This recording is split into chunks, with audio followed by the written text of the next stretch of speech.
That's how Inner Sanctum happened.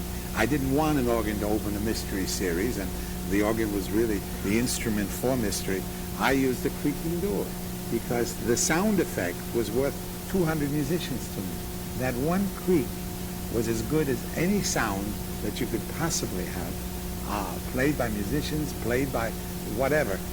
That one noise, and I call it a noise, created the world of mystery, suspense, the occult, the macabre that I wanted to achieve.